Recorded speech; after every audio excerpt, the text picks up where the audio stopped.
In the name of Allah, the All-Merciful, the All-Compassionate, Fatima al-Zahra, daughter of the Prophet, peace be on them, is to have thus related. My father, the Prophet of Allah, came to my house one day and said to me, Peace be upon you, Fatima.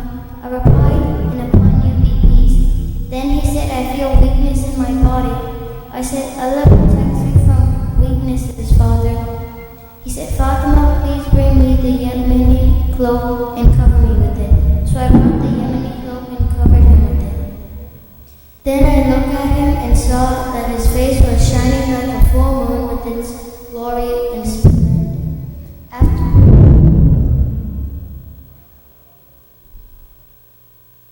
After a while, my son Hassan came in and said, Peace be upon you, mother. I replied, and upon you be peace, O light of my eyes and the delight of my heart. He then said, Mother, I smell a fragrance so sweet and so pure as that of my grandfather, the Prophet of Allah. I replied, Yes, your grandfather is lying underneath the cloak.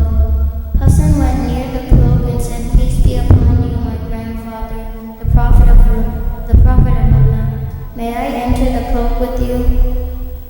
He replied, and upon you be peace, my son and the master of my fountain. You are given the permission to enter. So Hassan entered the cloak with him.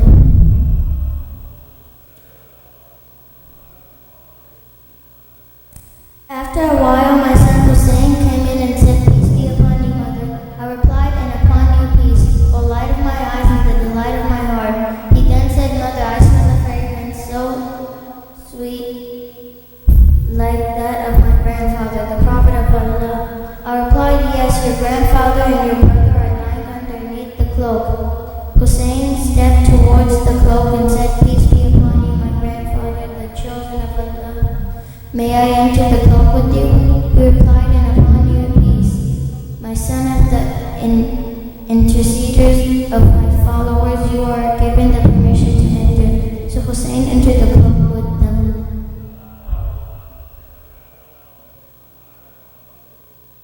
After a while, Abu Hassan Ali bin Abi Talib came in and said, Peace be upon you, O daughter of the Prophet of Allah. I replied, and upon you peace, O father of Hassan and the commander of the faithful. He then said, Fatima, I smell a fragrance like that of my brother, my cousin, the Prophet of Allah. I replied, Yes, he is underneath the cloak with your two sons. So Ali went near the cloak and said, Peace be upon you, Prophet of Allah. May I enter the cloak with you?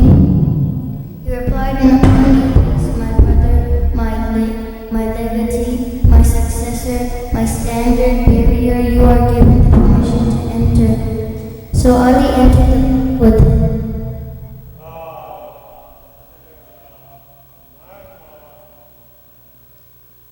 Then I stepped forward and said, Peace be upon you, my father, O Prophet of Allah. May I enter the cloak with you? He replied, and upon you peace, my daughter, O part of myself, you are given the permission to enter. So I entered the cloak with them,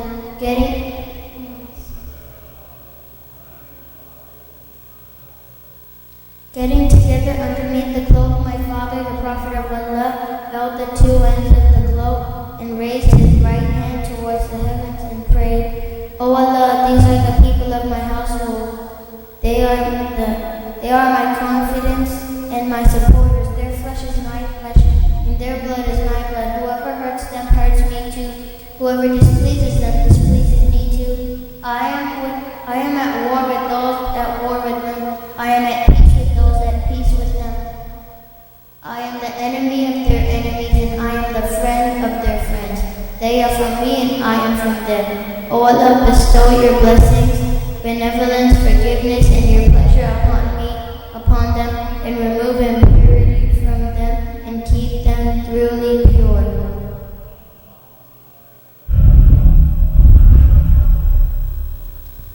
Then the Lord Almighty Allah said, O my angels, O my residents of my heaven, verily I have now created the erected sky, the stretched earth, the illuminated moon, the bright sun, the rotating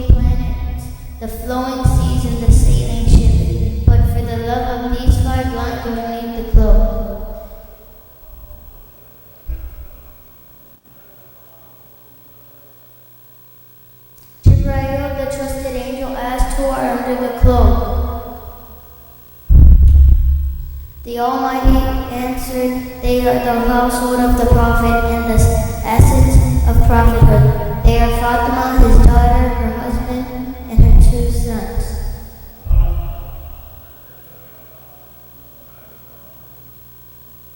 Jibreel said, O Lord, may I fly to earth to be the 6th of them? Allah replied, Yes, you are given the permission. Jibreel the trusted landed near them and said, Peace be upon you, O Prophet of Allah.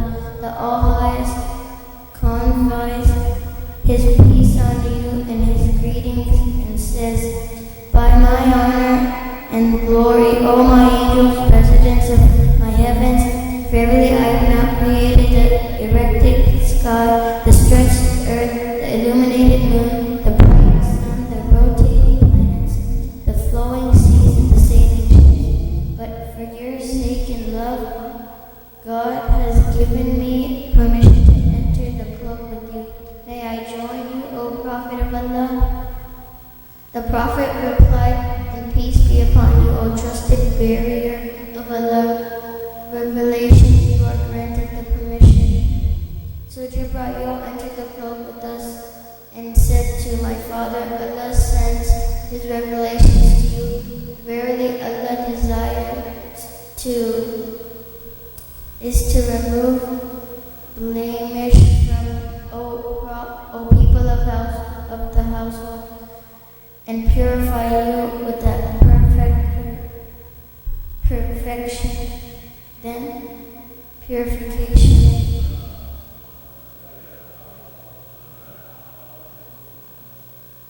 Then Ali said to my father, O Prophet of Allah, tell me what significance has Allah given for getting together underneath this cloak? The Prophet replied, by him who rightfully appointed me a prophet and chose me a messenger for the salvation of mankind.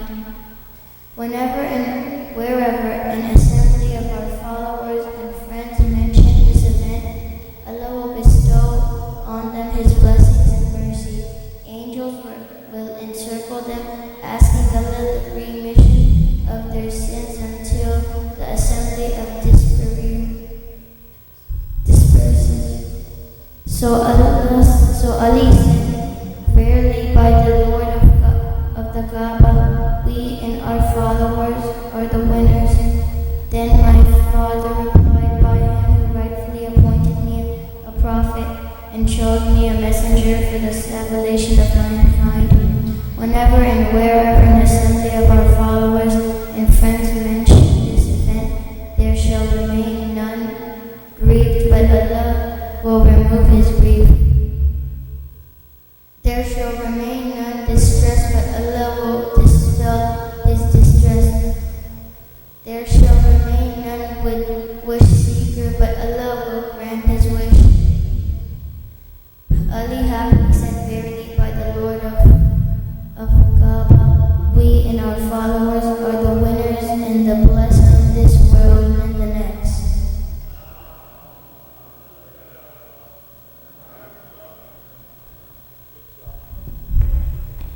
Good job, Hassan. Salawat pa Muhammad wa ali Muhammad. Salli ala Muhammad wa ali Muhammad. Jail Faraj. Just a couple of quick announcements. Please kindly move forward tonight. You're expecting a packed crowd, inshallah. You may be seeing someone's going around and making some videos.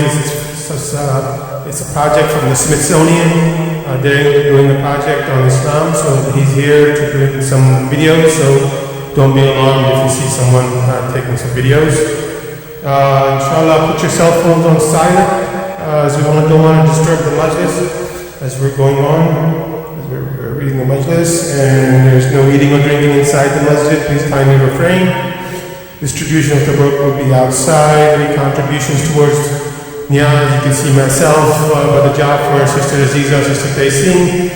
And then inshallah for the schedule for tomorrow, the day of Ashura, we'll have 8:30 majlis with the ladies in the morning, followed by 10 a.m. the Amal. After the Amal around 11 a.m. we'll have the English majlis. Then we have the Zohar Salat around 1 o'clock, 1:15, followed by the Urdu Majlis, and then Matam, and then Faka Shikni.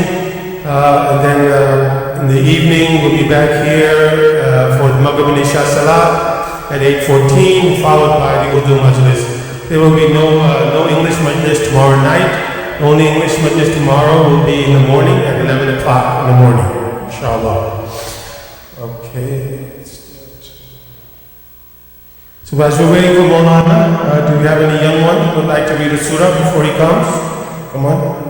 You can come also.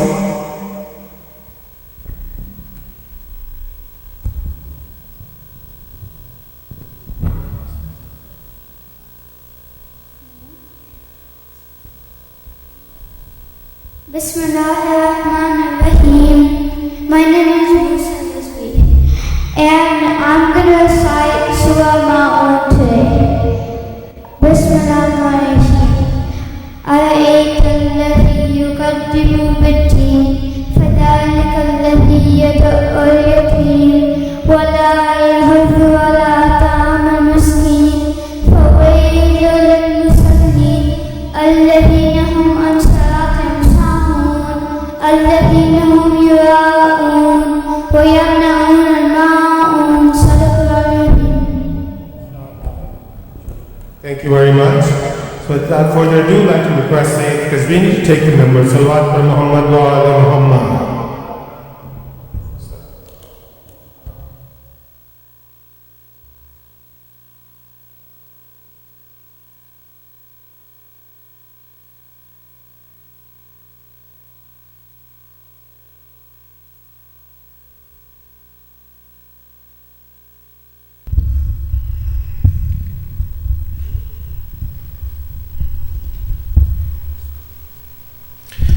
السلام عليكم ورحمة الله وبركاته. بسم الله الرحمن الرحيم. الحمد لله رب العالمين، والصلاة والسلام على أنبياء الله جميعا وعلى سيدهم وخاتمهم حبيب إله العالمين أبي القاسم المصطفى محمد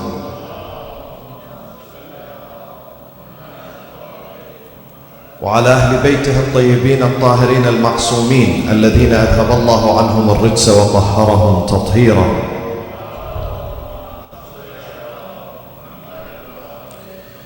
صلى الله عليك يا رسول الله، صلى الله عليك يا أبا عبد الله، يا رحمة الله الواسعة ويا باب نجاة الأمة ويا عبرة كل مؤمن ومؤمنة. يا ليتنا كنا معكم فنفوز فوزا عظيما. أعوذ بالله من الشيطان الرجيم. بسم الله الرحمن الرحيم. This verse is in chapter 33, verse number 23. من المؤمنين رجال صدقوا ما عاهدوا الله عليه فمنهم من قضى نحبه ومنهم من ينتظر وما بدلوا تبديلا. صدق الله العلي العظيم.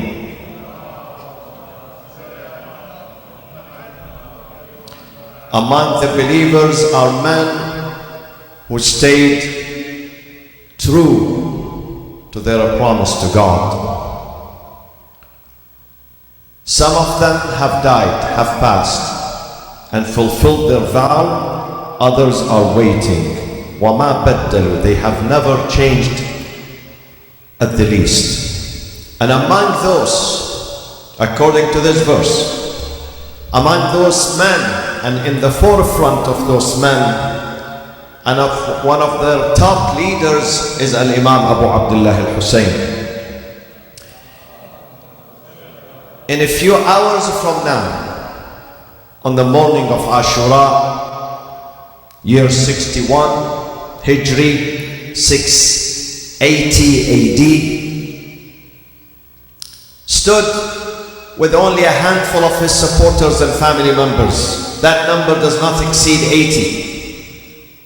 He was outnumbered by an army of at least 30,000 soldiers. At least, the minimum. Surrounded by that army. And he gave everything he had in his capacity. Everything. He gave his blood, the blood of his children, his oldest son, his youngest son, his cousins, his brothers, his companions, his wealth, his money, his life. He gave it for the sake of God. He left nothing for himself. Everything he had, he gave it for God. And this is why you are enjoying the true Islam, the authentic Islam today, my friends. There is authentic food, authentic culture, authentic dress, authentic drink, but also there is an authentic Islam. And that Islam that is represented by Imam Hussein alayhi salam.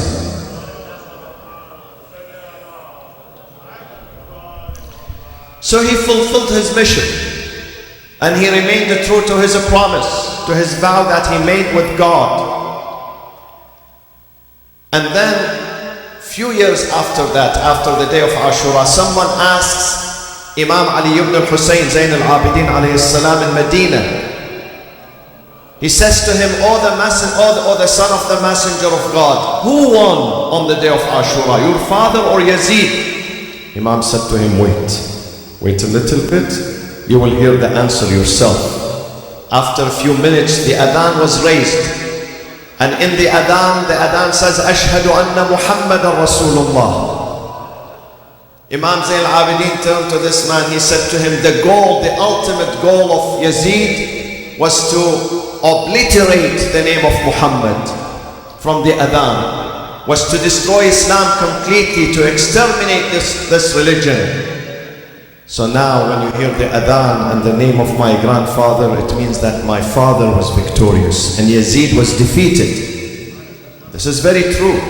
Now, my friends, tonight is the eve of Ashura, one of the holiest nights in the history of mankind, the night of sacrifice, the night of altruism, the night of love, the night of kindness, the night of giving, the night of contribution, the night of responsibility, sense of responsibility. How do we repay Imam Hussein? What do we do? Should we repay him? Or we become like the majority of the Muslims? Many of them do not know about Ashura. Or if they know about Ashura, all what they tell them today, that Ashura was a day that the Jews fasted, so it's good for us Muslims to follow the Jews, period, that's it. And that is the plot of Bani Umayyah. They want you to forget about someone whose name is Imam Hussein alayhi salam. Forget about him. So how do we repay Imam Hussein for his sacrifice? How do we reimburse him? God did reimburse him, but how about us? We say we are his followers, his disciples. We love Hussein. We always say, Labbayka ya Hussein, oh Hussein, I am here for you. What should we do? What should we do to repay Imam Hussein for his great sacrifice? I'm going to mention 5 brief points tonight, my friends. Point number 1, the Husseini revolution. The revolution of Imam Hussein has to continue with full force in its glory and its flame. And we are the torchbearer of this revolution. Each and every one of you and sisters on the other side are disciples of Imam Hussein. It is incumbent upon you to carry his legacy, to carry his message. Not just on the day of Ashura, every day. Ashura is a timeless. Ashura only took 4 hours, my friends. Do you know the battle of Ashura? Not more than 4 hours. Maximum 6 hours. No more than that. Started by noon, and then ended 2 hours before sunset. No more than 6 hours. But it is timeless, eternalized. Why? Because it was universal message, not just local, not regional, not just for the Shias or the Muslims. It was for all mankind. Imam Hussein stood for universal human rights, for universal social justice, for all mankind. When you go to Karbala and you stand before his shrine, how do you begin your ziyarah? Do you remember how do you begin your ziyarah? As-salamu ala Adam safwatillah. You are visiting Imam Hussein. Why do you mention Adam who lived 10,000 years ago? Assalamu ala Nuh Nabiyullah. Assalamu ala Ibrahim Khalilullah. You greet Adam and Noah and Abraham and Moses and Jesus. Why? Because Hussein alayhi salam on the day of Ashura represented all those prophets and messengers of the religions. He represented mankind. Therefore, we have to keep the flame going. Why? Because Ashura and Islam are synonymous. They are intertwined. They are integrated. They are inseparable. If you take out Ashura from Islam, Quran is going to collapse. Islam is going to collapse. Religion is going to collapse. The message of Prophet Muhammad is going to collapse. This is why a Sunni scholar says, he said it, he put it very beautifully. He says, Al-Islam Muhammadiyul Wujud Husayniyul Baqa. Islam is indebted in its beginning and inception to Prophet Muhammad, but in its continuation to Imam Hussein alayhi salam. It is intertwined. You cannot separate. The message of Ashura is the message of Quran. The revival of Ashura, when you revive Ashura, revitalize Ashura, you are revitalizing Islam and religion, the Holy Quran. Because the aim of Bani Umayyah were not just a man by the name of Hussein or his family. Their aim was to put an end to Prophet Muhammad's message, to the Islamic message, to the Holy Quran. Wasn't they one of their caliphs who destroyed the Quran? Destroyed it openly. So, Ashura and Islam are together. When we keep Ashura alive, we are keeping Islam alive. And this is our duty, my friends. This is why tyrants are fearful of Muharram and Ashura. See today, if you watch the news in the Muslim countries, most of them, not all of them, in Arab countries, no one speaks about Ashura. They speak about each and every event, small events, insignificant events. But when it comes to Ashura, they ignore Ashura. You think they don't know about it? They know. They know very well. And they know what happened.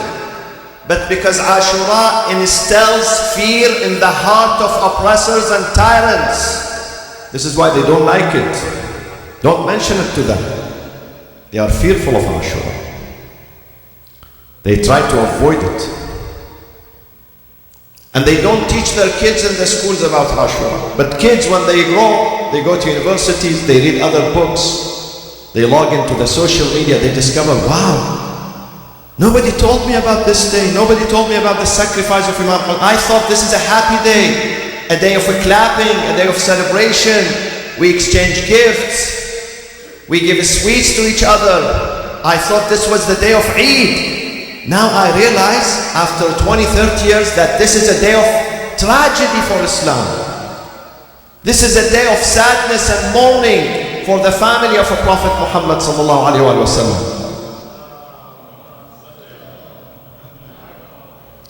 So my friends, this is what Imam Hussein wants from you. Keep this day alive. Keep it always vibrant and dynamic. Always. Remember Ashura. The revival of Islam today depends on this day. If I ask anyone, any person, people who are from Pakistan, Iraq, Syria, Egypt, Lebanon, Yemen, Saudi Arabia, East, West, North, South, what is the problem in your country? How is your country? You know what the answer is going to be? What is it? The answer is one word. Corrupt. We have corruption. My country, there is corruption. Imam Hussein came to fight corruption and oppression and hypocrisy. And even today, hypocrisy still exists. Corruption does exist. Am I right or wrong? If I am wrong, correct me. Say it no. In my country, there is no corruption. Raise your hand and say you are wrong. But you agree with me. Back home, most of our countries, most of them, they are mired with corruption. As long as we have corruption and oppression, Ashura has to continue. We have to advocate Ashura, because Ashura represents resistance. Resistance against oppression, against corruption, against deviation, against dictatorship, against fasad. So this is number one. Number two, we cannot confine Imam Hussein to our Shia circles. We will do injustice to him if we restrict him and confine him to our circles, only to the Shias. Imam Hussein belongs to mankind, not just to the Shias. Imam Hussein is a universal figure. Imam Hussein came to save mankind, not just a regional people, a tribe, a family, a group of people in Iraq or Medina or Mecca. He came for An-Nas, reformers, prophets, messengers, their successors, awsiya, meaning the imams. Imams are the successors of the prophets. They came lin-nas. Allah says to Prophet Muhammad, we sent you for the entire mankind. You are not a regional prophet or national prophet. You are international, universal. So don't keep it for yourself. Share Imam Hussein and his teachings with other people. Imam Hussein is a source of inspiration. Today that I'm talking to you, the eve of Ashura, and tomorrow the day of Ashura, you know how many celebrations? Only God knows how many commemorations we have of Imam Hussein throughout the globe. Some of these commemorations are not by Shia Muslims. Some of them by Sunni Muslims, some of them by Sufi Muslims, some of them by Sabians, some of them by Christians. I know the Christian in Iraq, in the city of Mosul now, they are commemorating the days of Ashura. Christians, but they love Imam Hussein. They say Imam Hussein came to save us. We love him. Imam Hussein reminds us of our Jesus Christ. He gave his blood for the sake of the humanity, not just the Shias. And there are Hindus who commemorate Imam Hussein. There are Buddhists. There are some people who are atheists. My friends, there was a Scottish commander by the name of William Wallace who lived 700 years ago. He was fighting for the independence of Scotland from the English rule. They captured him at the age of 35 in year 1305 and they executed him in public. On a bridge in London, they executed him. Before they executed him, he said, I'm thirsty, give me some water. They said to him, we only give you water if you praise the king, the English king, Edward I. If you praise him now publicly, we will definitely give you water. He thought for a while, and then he raised his head. He said, no, I'm not going to do that. I'm not going to succumb to the pressure. I'm going to follow an example of a man in Arabia by the name of Al-Hussein ibn Ali 700 years ago who died thirsty and he did not succumb to oppression of Yazid. I'm willing to die the same way Hussein died. This is a non-Muslim. This is a Scottish in the United Kingdom, in the city of London 700 years ago. Check him out, read about him. He's not a Muslim. But he said, Imam Hussein inspired me. He did not succumb to Yazid. They killed him with his family thirsty. I'm ready to follow the path of Hussein. They did not give him water and they executed him. Hussein is not only for us. Hussein is a universal figure. Don't make him local. How do we make him local? We make him. He's universal, but me and you and some of us, when we keep him within only ceremonies, we forget about his message, about his education, about him reaching out to others. When we have only mere ceremonies and nothing but ceremonies, we are killing the message of Imam Hussein. Imam Hussein is about education and awareness. So don't keep him local. Don't do injustice to Hussein. Don't hurt the cause of Hussein. Be a good ambassador to Hussein. Each and every one can be the best ambassador and emissary of Imam Hussein. With what? Not necessarily with your money, but with your character you can be, with your akhlaq, Be good ambassador of Imam Hussein. Invite. The other day someone asked me, Sayyid, can I invite my Sunni friend? I said, absolutely yes. Imam Hussein does not belong to the Shia. Invite your Sunni friend, your Christian friend, your atheist friend, your whatever friend. Invite them to learn and get inspired by the lessons of Imam Hussein. Help the cause of Imam Hussein. Imam Hussein transcends all cultures, all languages. Look at his army. His army is made of only 80, maximum 80. But in that army, you find someone who's Turk, someone who's Persian, someone who's Arab, someone who's white, another one is black, one is rich, one is poor.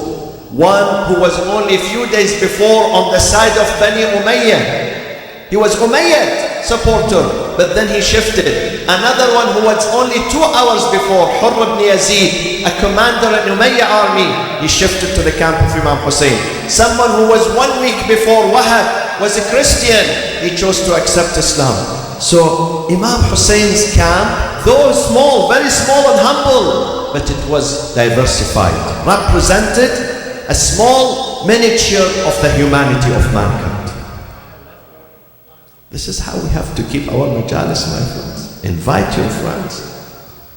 Many of you are born and raised in this country. You have many non-Muslim friends, American friends. Bring them to the majalis, invite them. But make sure that the message is delivered well. Don't take them to the wrong place. Take them to the right place. This is your responsibility. So when they come here, they love Imam Hussein. They love him, they fall in love with him. They get impressed by his teachings. This is my job and your job. Don't keep Imam Hussein just for yourself. Open the door for others. Open the door. If you have not done this in the past, do it from tonight. Say, oh Imam Hussein, I make a vow and a pledge with you. From now on, I'm going to open up the hearts and minds of others to your message, to your inspiration. That is point number 2. Point number 3.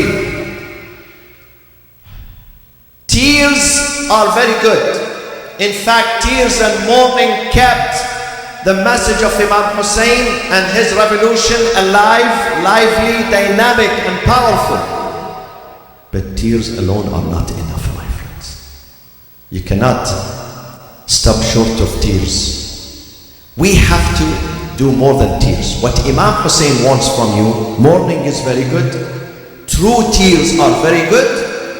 But then he wants commitment and actions too. He wants you to change yourself. Otherwise, if you just shed tears for him, you know who shed tears for Imam Hussein tomorrow morning? You know? Umar ibn Sa'd, the commander of the Umayyad army. He's leading the Umayyad army to murder Imam Hussein. But then when he saw Imam Hussein bleeding and Zainab, Lady Zainab came to him, she said to him, shame on you. This is how you see Aba Abdullah and you do anything, you don't do anything. He started to cry and then he turned his face and left. He didn't do anything. So he wept for Imam Hussein. Other enemies wept for Imam Hussein. You know that? On the day of Ashura. Weeping alone could be negative. Your weeping and your tears have to be positive. How do we make them positive? When we translate them, when they materialize into what? Into commitment, strong commitment, genuine commitment, into actions. Imam Hussein needs change. He wants to see a change in your community, in your family, in yourself. In yourself. This is why he gave himself. Don't keep him only in the past. This is what the mistake that we all do. Most Maulanas, most reciters, most scholars, most people, this is what we do. We keep him only in the history, in the past. Imam Hussein is about the present and the future. Bring him to the present, to this life. Ask yourself, if Imam Hussein is here now, would he be okay with me, with my conduct, with my behavior, with my manner?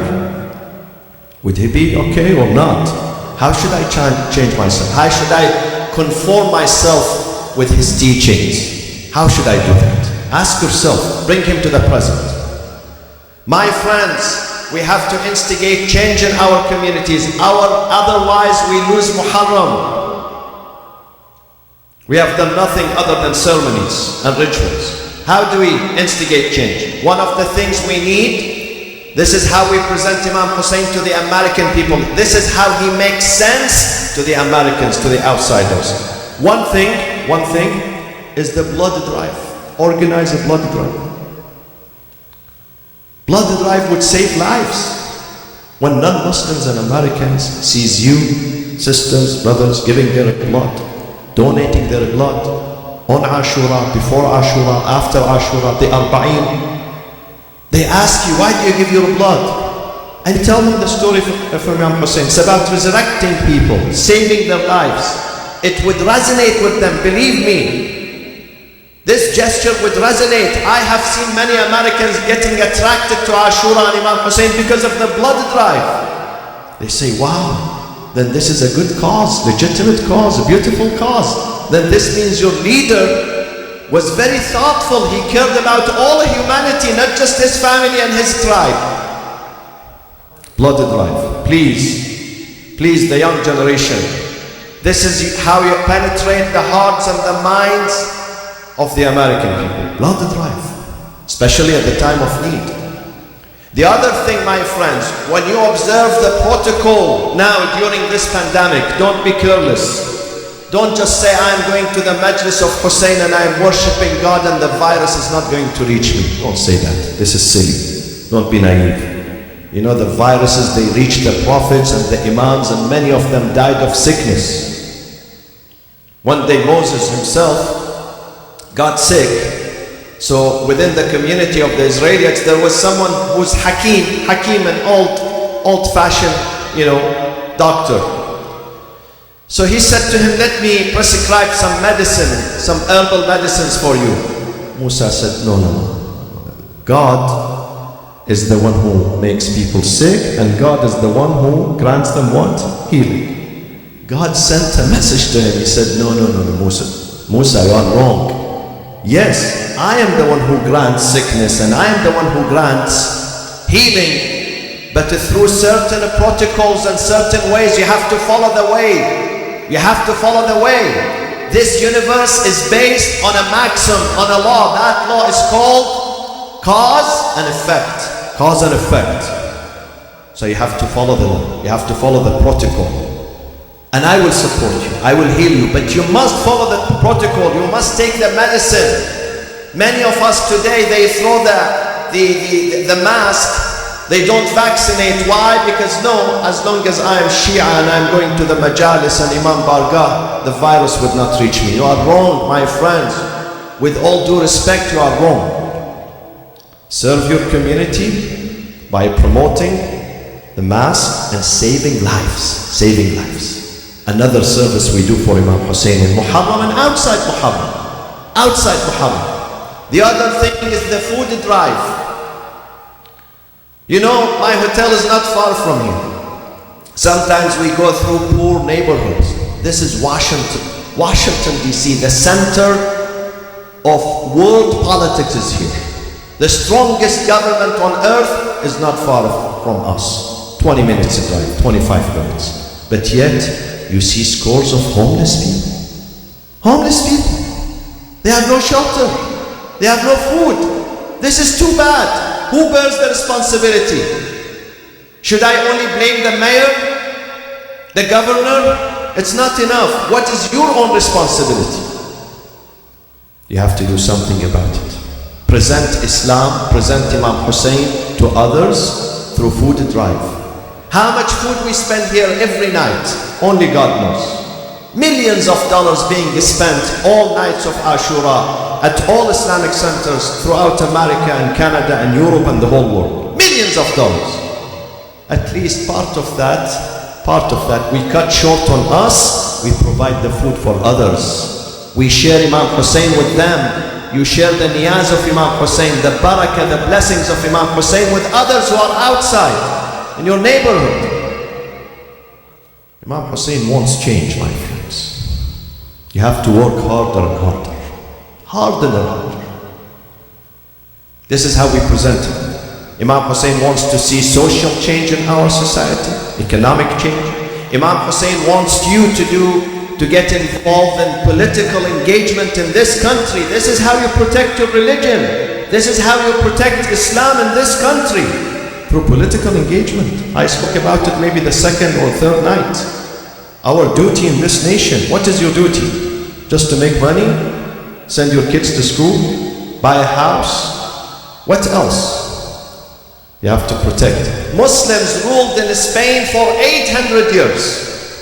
Do you know the history of Islam in Spain? 800 years, 8 centuries. Go today to Spain, go to Madrid, go to southern Spain, search for a mosque. You don't find a mosque to pray.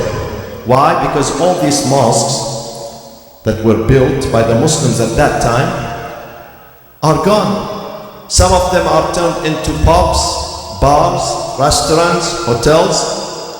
Why? Because Islam in Spain for 800 years was ceremonial Islam, not genuine Islam.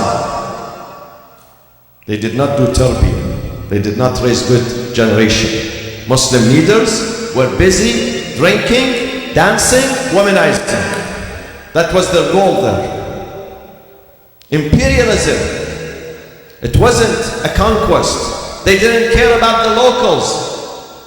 The Amir, the commanders, the Caliph was Muslim, but the subjects were non-Muslims. They didn't even invite them to Islam, and even if they invite them, they would not respond, because when they see the top, the president, the Caliph is corrupt, they would not listen to him. Do we do the same here? You have to invite the people through your character.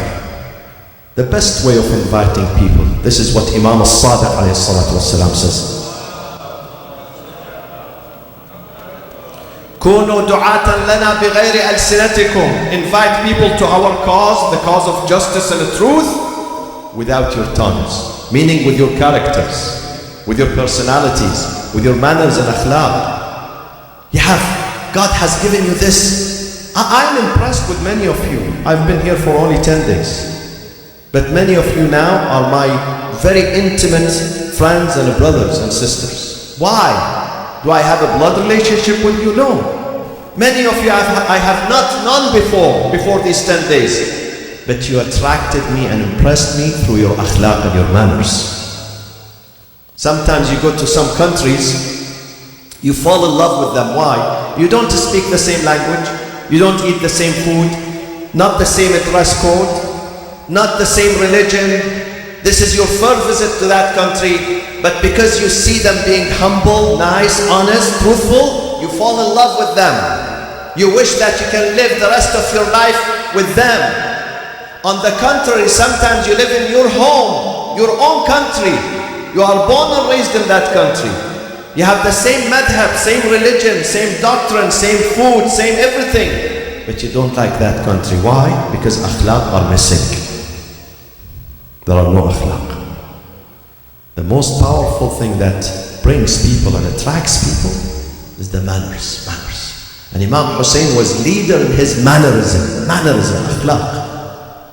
To the last second of his life, he did not compromise his akhlaq and his values and his principles.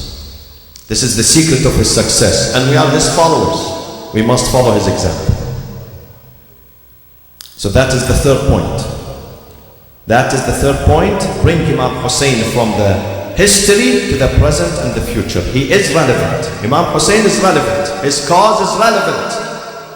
Don't just put him in a museum in the history and speak about him as a historic event.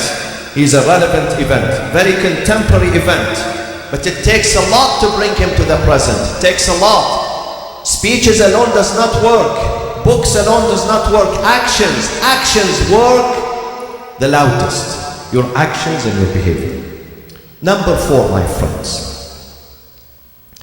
Imam Hussein was about social cohesion. If you ask him, Ya Aba Abdullah, tonight, the eve of Ashura, I came here to commemorate you. What do you want me to do for you? Maybe he's going to tell you, I want you to build a stronger community. I want you to promote social harmony and social unity and cohesion. Be together. My friends, how many centers we have in the DC area? How many Shia Islamic centers we have here? Maybe 10, maybe 12, maybe less, maybe more. Whatever we have. we have to be united. We have to be together. We have to support each other. What you need is SMC, Shia Muslim Council, for your Islamic centers and Imam Bargos. Whether they are Urdu speaking, English speaking, Farsi speaking, Arabic speaking, Spanish, doesn't matter. Doesn't matter. Because what unifies us is not the language, it's the character and loyalty and wala for Muhammad and al-Muhammad.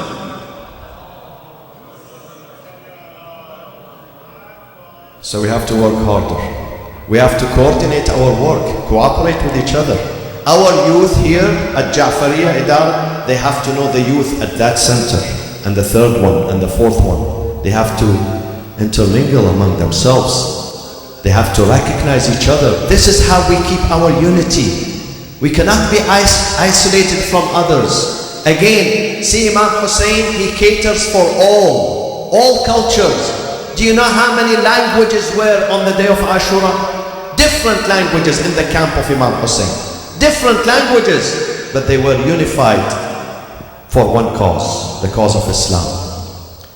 We have to bring people to our Maulanas, our scholars have to be united. They have to be together. They have to work with each other. They have to be strong. Our activists, our volunteers, our leaders, we have to reach out to each other. We should not excommunicate anyone. Do not call someone who disagrees with you in his opinion, you are not Shia, you are Kafir, you are not Muslim. Don't say these things. Don't say these things.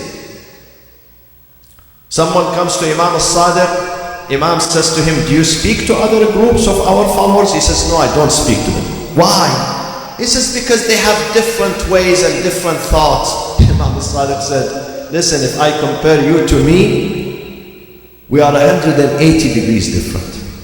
If I want to compare you to me, don't compare your knowledge and your faith to me. We are different, but still I accept you as my follower, as my brother in religion. I do not excommunicate you. I do not call you names. I do not say you are not a believer. Don't say that. Bring people together.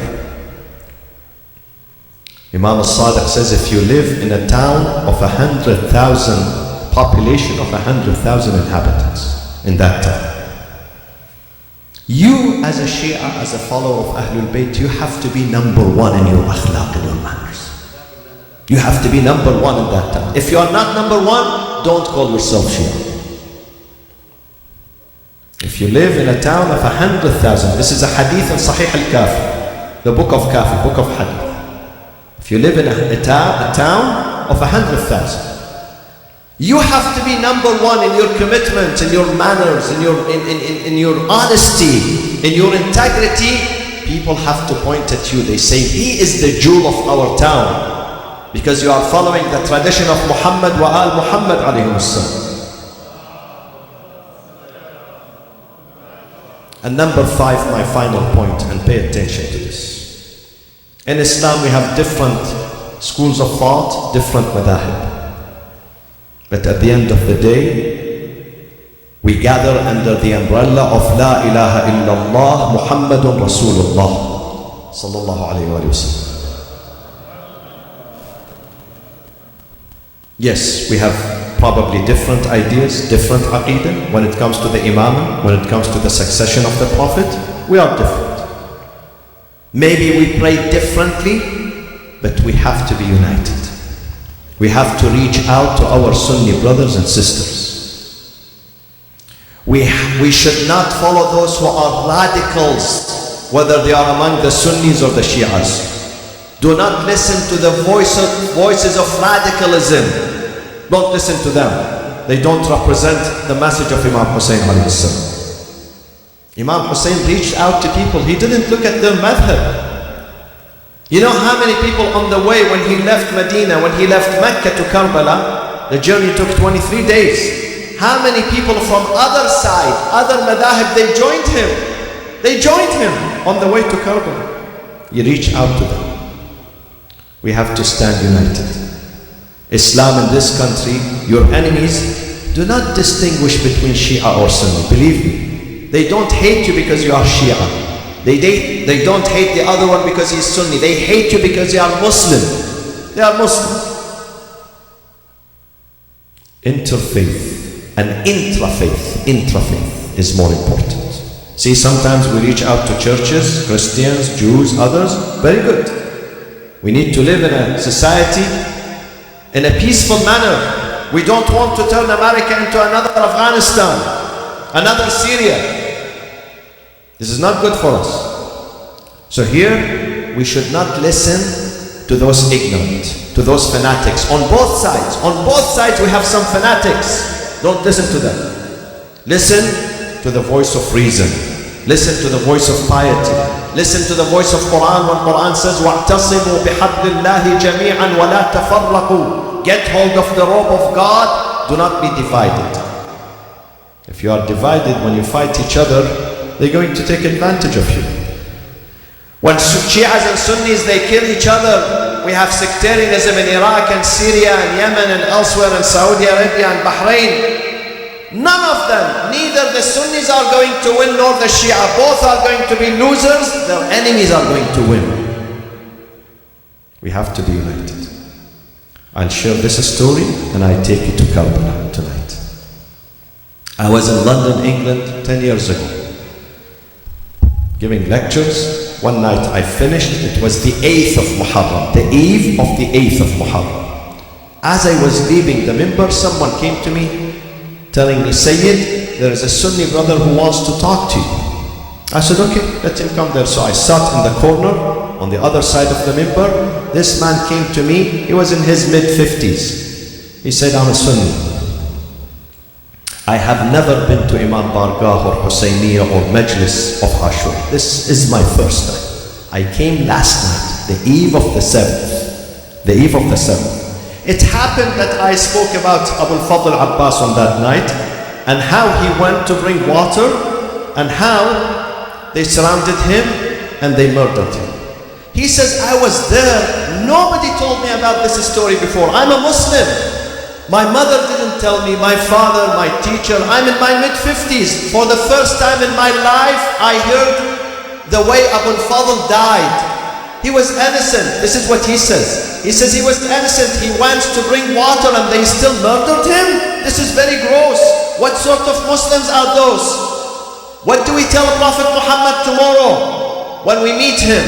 He was telling me this. So he said, Sayyid, last night changed my life. And I kept crying and crying and crying. I went home. My wife asked me, why your eyes are red? What happened? Did you have a fight today? Something happened? I said, no, leave me alone, nothing. She said, no, tell me. I said, no, there is no fight, nothing. I didn't tell her anything.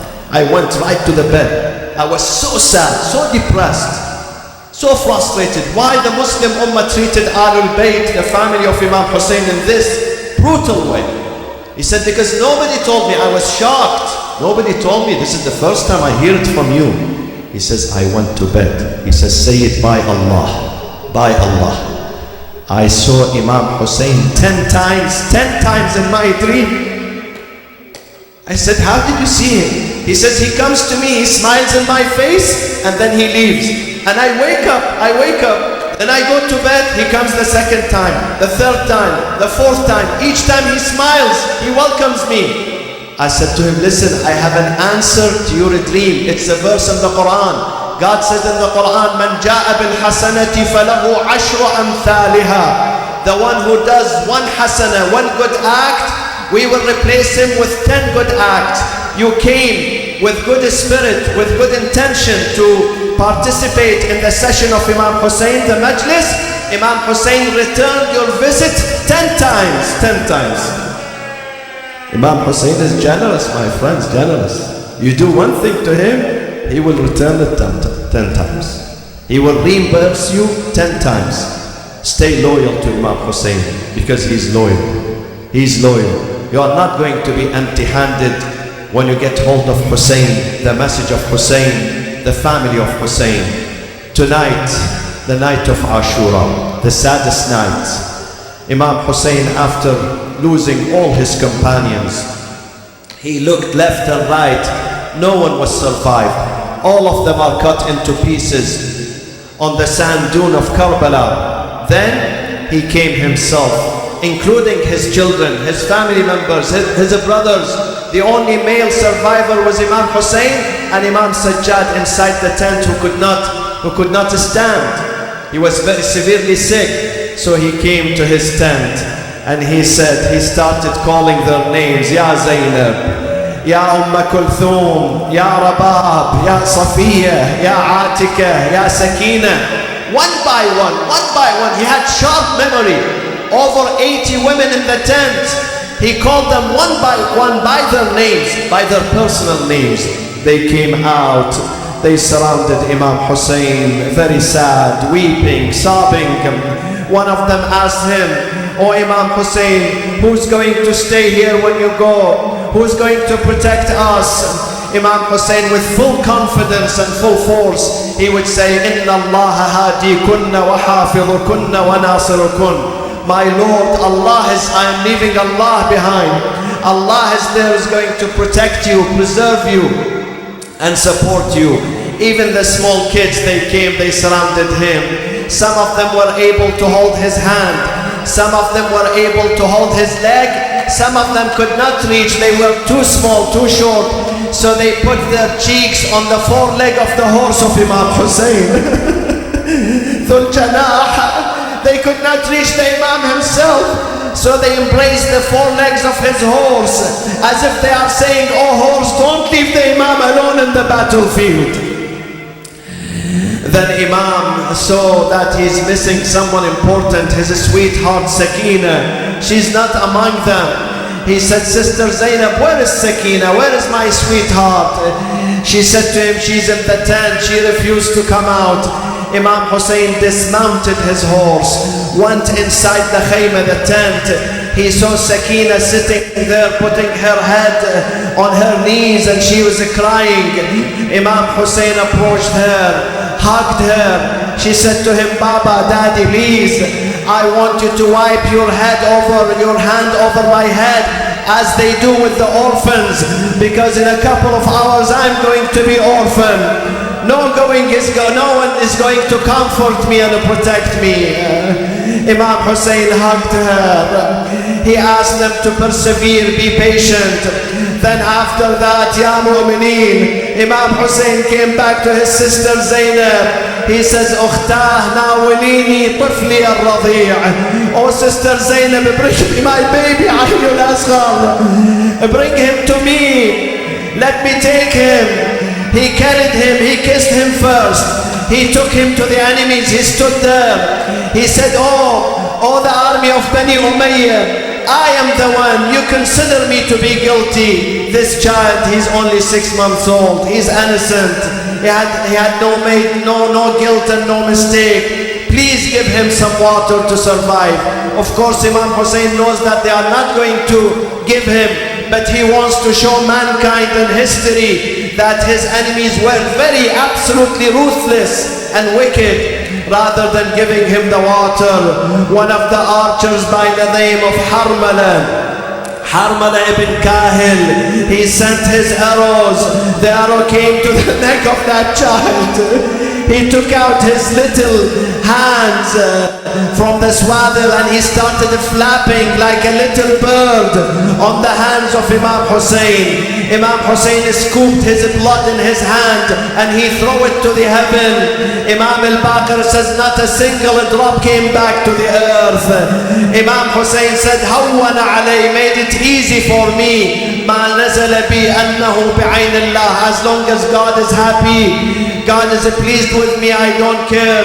Then he took the baby son, took him behind the camp. He dug a hole for him. While Imam Hussein was putting him in his grave, he heard the voice saying, "Dahu ya Hussein, fa inna lahu murdi'atan fil jannah." Hussein, leave your baby, leave him here. He has a nursing mother in paradise, don't worry about him. Inna lillah wa inna ilayhi raji'un. وسيعلم الذين ظلموا أي منقلب ينقلبون والعاقبة للمتقين.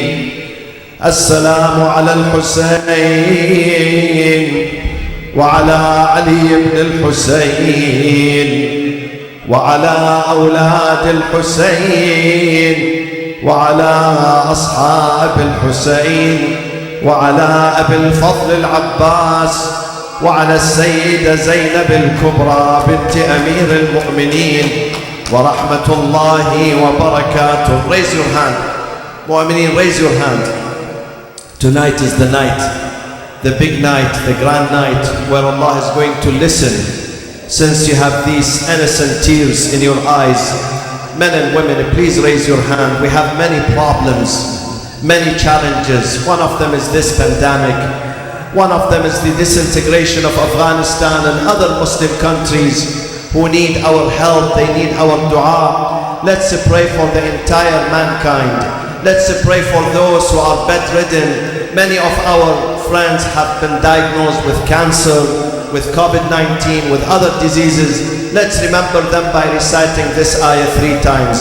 أعوذ بالله من الشيطان الرجيم بسم الله الرحمن الرحيم أمن يجيب المضطر إذا دعاه ويكشف السوء أمن يجيب المضطر إذا دعاه ويكشف السوء أمن يجيب المضطر إذا دعاه ويكشف السوء يا Allah. Oh Allah, bestow mercy and forgiveness on all of us. Oh Allah, bestow your guidance and your light on all of us. Oh Allah, bestow healing and recovery on all those who are bedridden, whether they are in hospitals or in their homes. Oh Allah, bestow recovery on them, Ya Arhamar Rahimeen. Oh Allah, keep us happy, strong, healthy, serving mankind, serving our families and our communities. Keep us strong on the path of Ahlul Bayt, the path of our leader Imam Hussein alayhi salam. Oh Allah, hasten the return of our supreme leader, the savior, Al-Imam Al-Mahdi Al-Muntazar, Ajjalallahu Ta'ala Farajhu Al-Sharif, for the soul of the mu'mineen and mu'minat, those who passed away. Al-Fatiha ma'as salati ala Muhammadin wa ali Muhammad.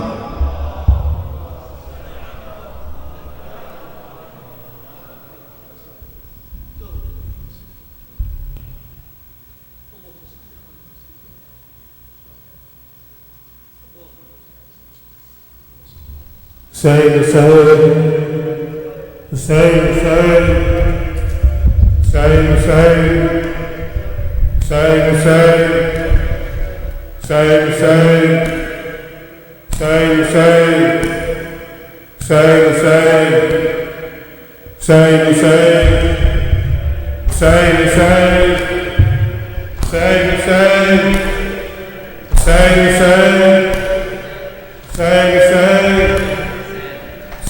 Hussein, Hussein, Hussein, Hussein, Hussein, Hussein, Could we make rows over here, please? Just along the slide. Thank you.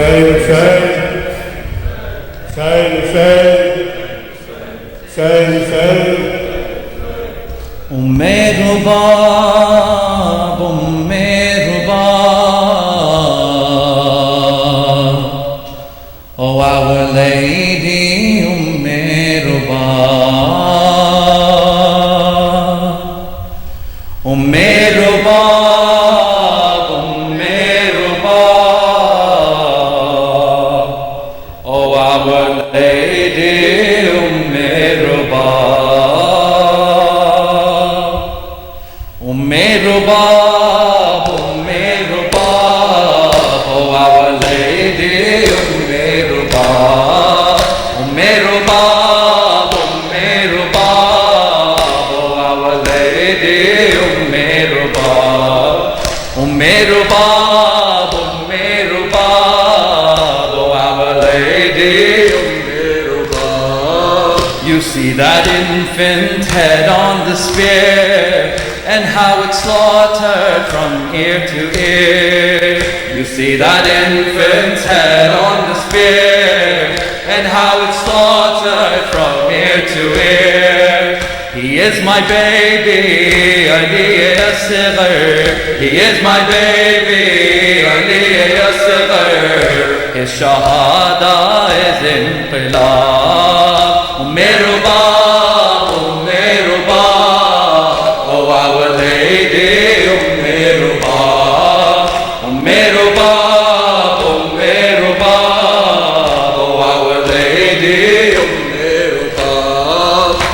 feel the tremors rising again. It is the final breath of Hussein. You feel the tremors rising again. It is the final breath of Hussein. He is my Aqa, the son of Zahra. He is my Aqa, the son of Zahra. He is Allah's intikhab. Ummeh-ruba, oh our lady, Ummeh-ruba, Ummeh-ruba, oh our lady, Ummeh-ruba. You hear this angel weeping alone. Her cries of Baba challenge the throne. You hear this angel weeping alone. Her cries of Baba challenge the throne. She is Sakina, my little princess. She is Sakina, my little princess. Her Sahara is Quturab. Ummeh-ruba, oh our lady, Ummeh-ruba, Ummeh-ruba, oh our lady, Ummeh-ruba. Oh, not a single moment of calm from the streets of Kufa to Sham. Oh, not a single moment of calm from the streets of Kufa to Sham. Oh, can you see us, oh our Shia? Oh, can you see us, oh our Shia? At the mercy of every mob. Ummeh-ruba, oh our lady, Ummeh-ruba,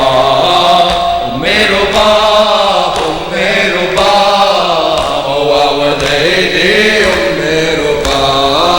You smell the fragrance of Mustafa in the tears Abid sheds in Salah. You smell the fragrance of Mustafa in the tears Abid sheds in Salah. With every manzil, with every moment, with every manzil, with every moment, he is aging in his shabab. Ummeh-ruba, oh our lady, Ummeh-ruba,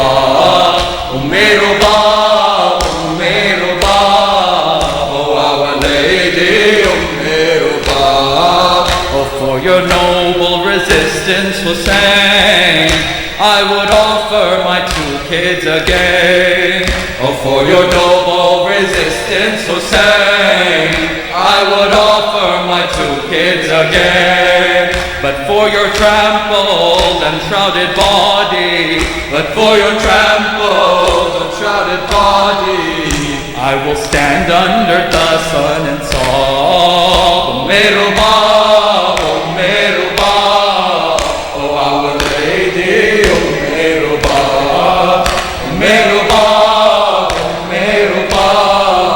oh our lady, Ummeh-ruba,